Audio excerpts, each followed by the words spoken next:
प्रिय विद्यार्थियों, नमस्ते। आज के इसी कंटेंट में हम पुनः चर्चा करेंगे प्रगतिवादी विचारधारा के प्रमुख साहित्यकार नागार्जुन द्वारा रचित साम्यवादी विचारधारा से युक्त उनकी प्रमुख कविता सिंदूर तिलकित भाल के अग्रिमंश की। नागार्जुन ने इस कविता में समाजवादी विचारधारा का सहारा लेकर के शोषण के विरुद्ध विद्रोह प्रकट करते हुए शोषितों के प्रति सहानुभूति और आत्मीयता का भाव प्रकट किया है।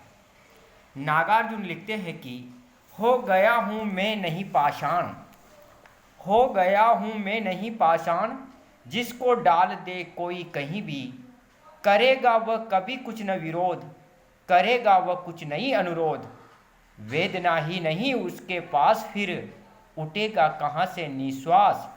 मैं न साधारण सचेतन जंतु, यहाँ हाँ ना किंतु और परंतु, यहाँ हर्ष विषाद चिंता क्रोध, यहाँ है सुख दुख का अवबोध, यहाँ है प्रत्यक्ष और अनुमान, यहाँ स्मृति विस्मृति के सभी स्थान, तभी तो तुम याद आती प्राण, हो गया हूँ मैं नहीं पाषाण। इस अंश में कवि ने समाज तथा प्रियजनों से जुड़े रहने की आकांक्षा को व्यक्त करते हुए सनेल भावों के माध्यम से अपने विचारों को वाणी प्रदान करते हुए कहा है कि मैं कोई अचेतन पत्थर नहीं हूँ। कवि कहता है कि मैं कोई अचेतन या निष्प्राण या जड़ पत्थर नहीं हूँ।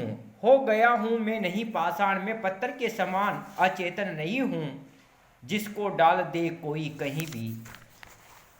कवि कहता है कि कोमल भावनाओं से रहित इंसान नहीं हूँ, इस कारण ऐसा नहीं हूँ कि मुझे कोई कहीं पर भी डाल दे और मैं उसका विरोध भी न करूं।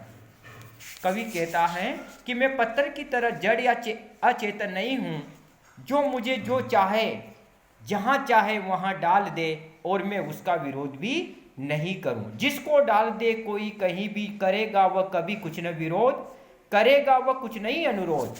कवि आगे कहता है कि मैं न तो विरोध करूंगा और न ही कोई अनुरोध करूंगा, ऐसा मैं जड़ पत्थर भी नहीं हूँ।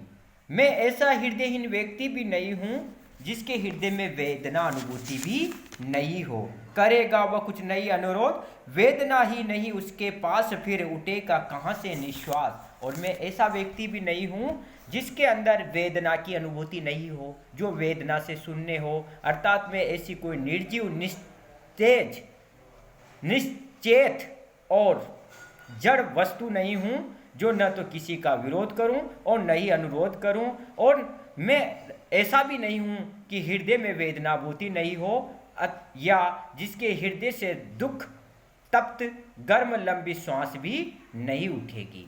मैं कोई सामान्य प्राणी न होकर के, कवि कह देता है अंत में कि मैं कोई सामान्य प्राणी न होकर के चेतना युक्त प्राणी हूँ।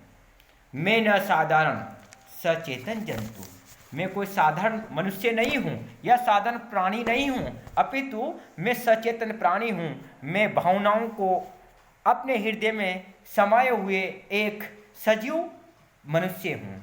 कवि कहता है कि मैं प्रत्येक बात की सहज अनुभूति कर सकता हूँ और उसे लेकर के अपनी हाँ ना किंतु और परंतु, हाँ ना किंतु तथा परंतु व्यक्त कर सकता हूँ।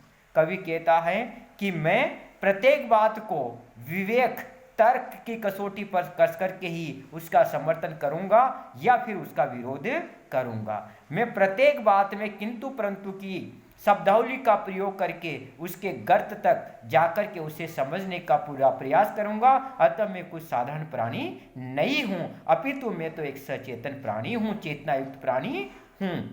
मेरे हृदय में मानव के सभी भाव विद्यमान है। कवि कहता है कि यहाँ हर्ष विषाद चिंता क्रोध, यहाँ है सुख दुख का अवबोध, यहाँ है प्रत्यक्ष और अनुमान। इस कारण कवि कहता है कि मेरे हृदय में मानव के योग्य सभी भाव विद्यमान हैं। इस कारण हर्ष, विषाद, चिंता, क्रोध के साथ ही सुख और दुख के प्रत्यक्ष व अनुमान की अनुभूति भी मेरे हृदय को हो जाती है। मेरे अवचेतन में प्रियजनों की स्मृतियां भी रहती है। यहाँ स्मृति विस्मृति के सभी स्थान, तभी तो तुम याद आती प्राण, हो गया हूँ मैं नहीं पाषाण। कवि कहता है कि मेरे अवचेतन में, मेरे हृदय में, मेरे मन में, मेरी आत्मा में प्रियजनों की स्मृति भी रहती है, तो कष्टदायी बातों को भूल जाने की क्षमता भी, विस्मृति भी रहती है। इस तरह की अनुभूति युक्त हृदयता एवं स्नेह आकांक्षा के कारण ही हे प्रिय तभी तो तुम याद आती प्राण, हे प्रिय मुझे तुम्हारी बार बार याद आती है, क्योंकि मैं कोई पत्थर जैसा हृदयहीन या संवेदना रहित न होकर के मानवीय संवेदनाओं से संपन्न व्यक्ति हूँ। तभी तो तुम याद आती प्राण, हो गया हूँ मैं नहीं पाषाण। मैं निष्प्राण नहीं हूँ, मैं पत्थर के समान हृदयहीन या संवेदना रहित नहीं हूँ, अपितु मैं मानवीय संवेदनाओं, मानवीय भावों को, गुणों को समेटने वाला, संवारने वाला एक चेतना युक्त प्राणी हूँ।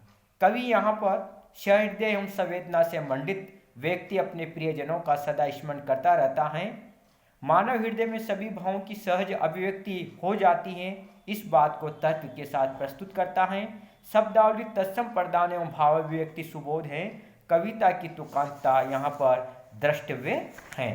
यहाँ पर कवि अपने मन की बात को, अपने मन की पीड़ा को, अपनी आत्मचेतना शक्ति को प्रकट करता हुआ अपने प्रियजनों के प्रति अपने पन का जो भाव प्रकट करता है, वह निश्चित रूप से ही उसकी चेतना युक्त प्राणी होने का के लक्षण है, की पहचान है।